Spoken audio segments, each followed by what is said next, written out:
here, and job 22 is going to involve you going to Wikipedia because perhaps by the time you view this video, this list might have changed. So you need to get the accurate and appropriate net worth of the richest people on Earth, so our world's billionaires. So we took the top 10 here, and I kind of went ahead and created this. I did some shading here, did all that, which is nice. And I even created a little total column. The next thing we're going to do is figure out how many times can each one of these people buy the country of Fiji. And the country of Fiji is worth $9 billion. So let's create a little title. So how many Fijis can they buy? Just so the reader knows, it'll be $9 billion.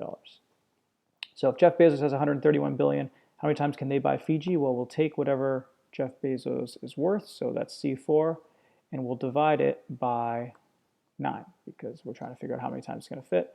So Jeff Bezos can buy 14.56 of the country of Fiji all the way through. Good. And then we'll take a look at our total. And that was just a sum, as you can see right here. So we'll see how many times can the top 10 people in the world buy the country of Fiji. They can buy it 83 times, which is a little crazy if you ask me. But let's get rid of that accounting format. We'll just turn it into general. And we probably don't want that many decimal places. Let's keep it consistent. We'll just use 2. So 82.64, lots and lots and lots of times. Now all we need to do is we need to copy our table and then sort it by age. And then we're going to sort it by last name. So in total, we should have 3 tables. This one's, of course, sorted by net worth. But what we can do is we can just copy this thing. Just paste it over here and just adjust some of the formatting here. Let's make that a little bigger. Let's make that a little bigger. Okay, so this one, we're going to take just our data, as always, and we're going to apply a sort to it. So we're going to do a custom sort, and this one, we want it by age. So we'll sort by age, and we'll go from youngest to oldest. So smallest, there's youngest, to oldest, which is largest, and Mark Zuckerberg is number 1 on this list of our top 10. And then we'll copy this again, and we'll perform another sort on it. Just get it so we can see all the names. Perfect, and we'll do one more sort, and this one, we're going to do a custom sort. We're going to sort this one just by last name. So, try that one again.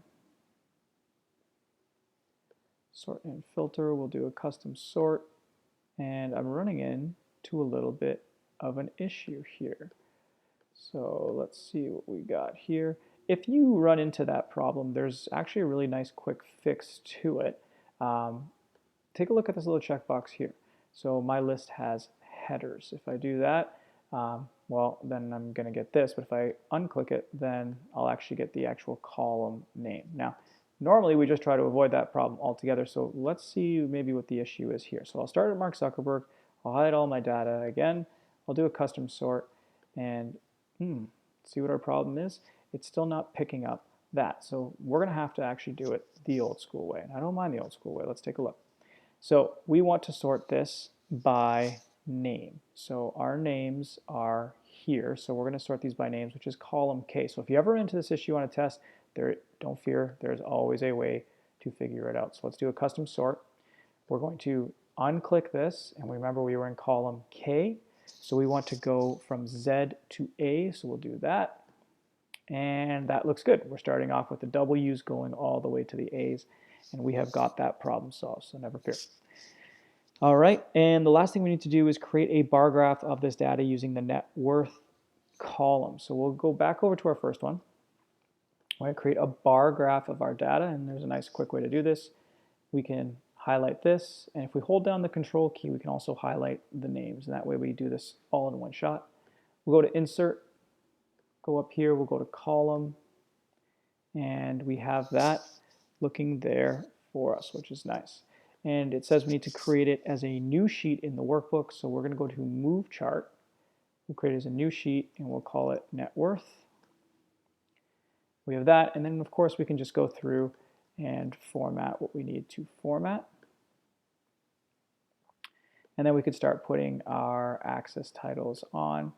So these are our names, and then we'll add a vertical one, and of course this would be their net worth. And I realize my title is not so great. This is the net worth of the 10 richest billionaires. Okay, and you may even see my name, Mr. Valconi, a little bit farther down, but I decided not to include that information for you. The last thing we need to do is we need to go back to our sheet one, and we need to create a hyperlink on this. So if I click on this, it should take me to a website, and you see that mine already does that. So how did I do that? Well, the quickest shortcut is to use Control K. And so that's what I'm going to do. I'm going to hit Control K, and you'll be able to type in your hyperlink there.